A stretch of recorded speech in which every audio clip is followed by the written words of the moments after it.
And potential future, yes, talagang mag-explore kayo guys. Sabi ko nga guys, Dora the Explorer, no? Malayo pa yung inyong mararating mga kapiksi. Basta, ayan no, grabe. Papunta kayo sa kasaganaan, mga kapiksi, no? Papunta kayo sa kasaganaan, mga kapiksi. Mag-explore kayo talaga sa buhay nyo. And kumbaga parang dadating sa inyo yung mga tamang sagot at saka yung mga tamang tao din na makakatulong sa iyo, no? The universe will give you the right tools that you need, the right skills that you need, and the right people that you need.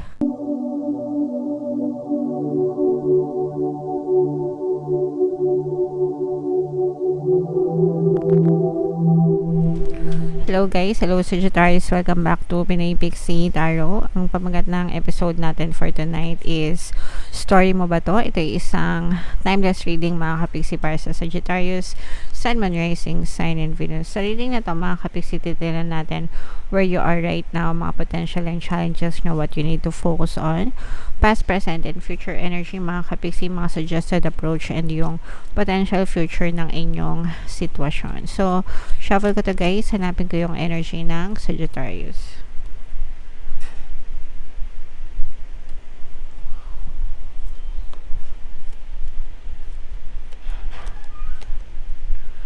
Eto guys.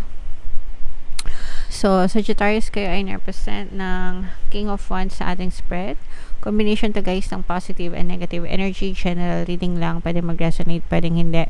Comment down below mga kapiksi if feeling nyo naka-resonate kayo sa story. Where you are right now mga kapiksi, parang parang nagkakaroon kayo ng mga another idea, brand new idea, top-up idea. Parang meron ako idea mga kapiksi, tapos parang hinihimay-himay nyo yung mga ideas na yon, no? Pero lahat yun nasa isip nyo pa lang mga kapiksi, kung ano yung gusto nyong gawin. For some of you, you may be planning, marami kayong plano, marami kayong vision, ganyan. Pero lahat yun nasa isip nyo pa lang. Kumbaga, it's taking place in your mind, not yet. Parang hindi pa kayo gumagawa ng plano or paraan. Titingnan natin how this story will unfold, pero right now nandun kayo sa stage na ang dami-dami yung iniisip for your future, kung ano yung gusto nyong marating sa buhay nyo mga kapiksi. And parang alam nyo yung bata, di ba? Pag yung mga bata excited yan, pag meron silang mga bago ganyan, excited sila. So parang ganun din yung energy na nararanasan nyo right now. Yes, so this is more on potential mga kapiksi. Ito parang second chance to, or kung ilan mang chance na ito na ibibigay sa'yo ni universe, pero this is another chance na pinagkakalab sa'yo ni universe para ayusin mo yung buhay mo, and wag mong sayangan itong pagkakataon na to. Kung meron kang plano, make it happen. Make this as your opportunity, own it, no? Kumbaga, hindi mo kailangan palagi na magantay ng opportunity from the universe. Ikaw mismo yung magkikreate ng opportunity para sa sarili mo, kapiksi. Okay? So, wag mong sayangan yung pagkakataon na yan na binibigay sa'yo. What you need to focus on, guys, is magpalakas ka. Kumbaga, mag-focus ka sa sarili mo. Develop your skills. Kasi, diba, dun ka magiging strong when you develop your skills, your talents. Kapag in-enhance mo yan, diba? So, let's say, for example, singer ka. Gusto mong maging sikat na singer.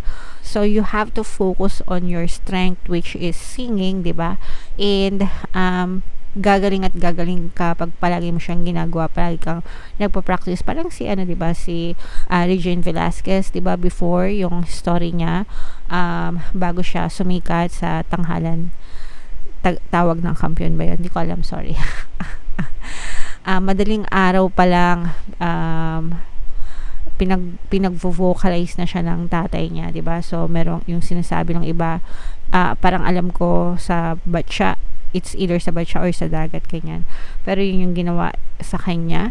So, kumbaga, practice makes perfect, mga kapiksi. I-develop nyo yung mga talents and skills nyo. Focus on yourself. In your past, mga kapiksi, maganda naman yung tingin mo sa sarili mo. Very confident ka naman. Actually, there may be something that happened in the past na nag-boost yung confidence mo. Kaya parang ngayon, parang meron kayong na-receive na some kind of papuri, no? Uy, alam mo, magaling ka mag-makeup. Bakit hindi ka beauty vlogger? Yung mga ganyan.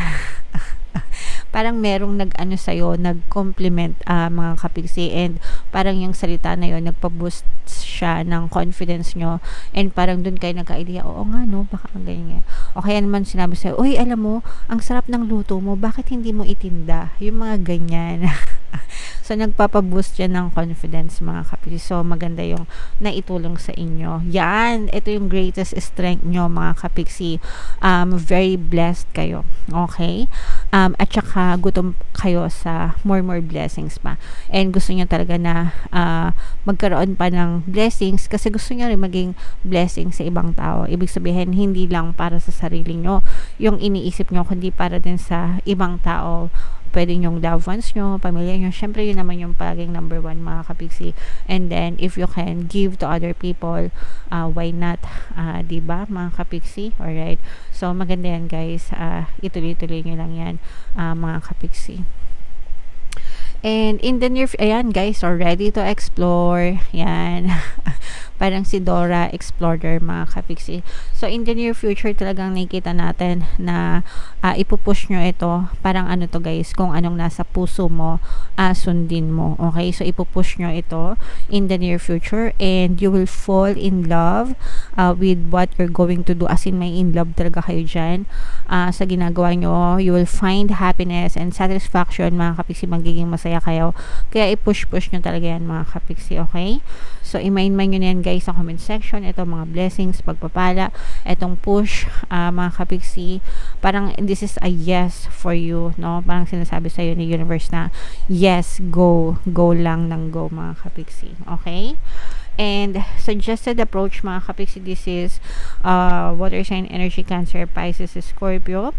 Ito, ibig sabihin nito guys, balansehin mo ang iyong emosyon at ang iyong pag-iisip din. Dapat tamang balanse, ginagamit yung emosyon at the same time ginagamit din yung pagiging logical mga kapiksi. Okay, magplano ng maayos. Alright, and makinig din sa inyong mga intuition.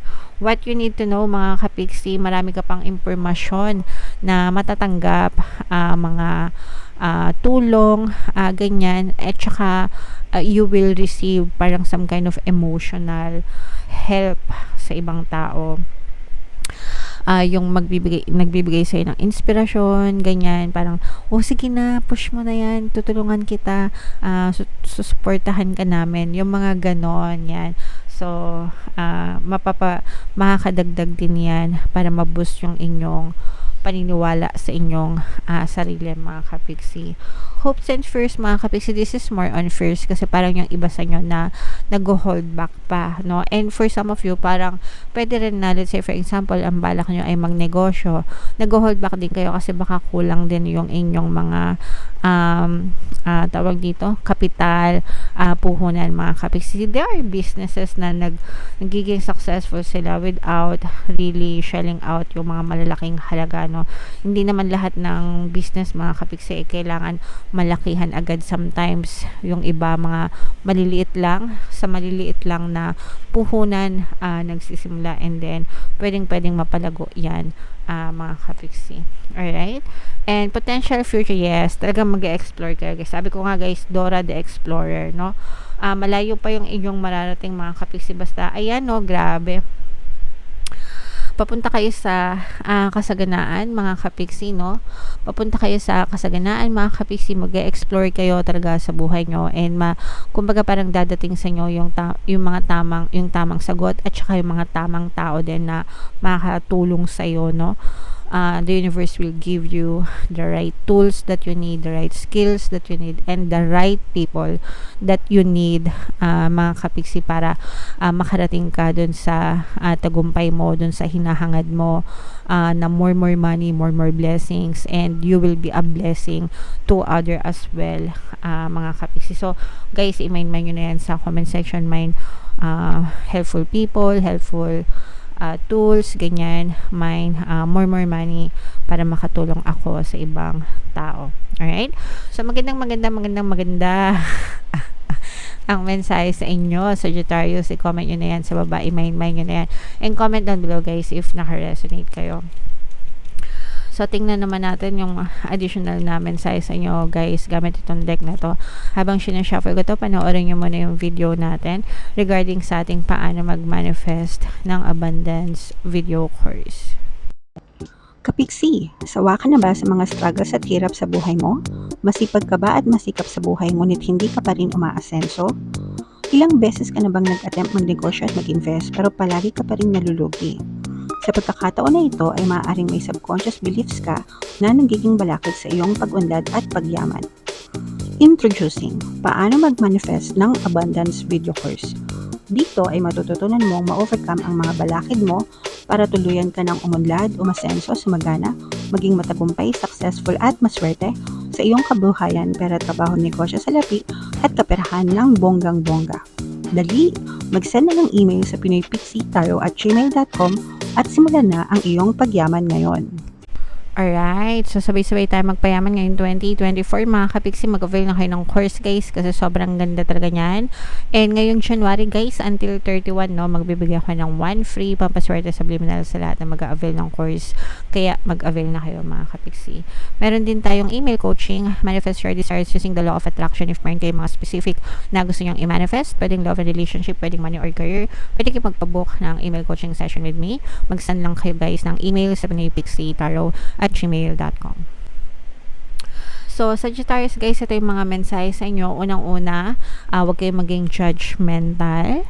And, kumbaga, huwag kayong maging judgmental. Huwag niyong i-judge yung ibang tao kasi ayaw nyo rin na ginagawa yun sa inyo ng ibang tao. And make sure na you always hear both sides of the stories first before kayo mag-judge, ganyan. Pero, don't judge others.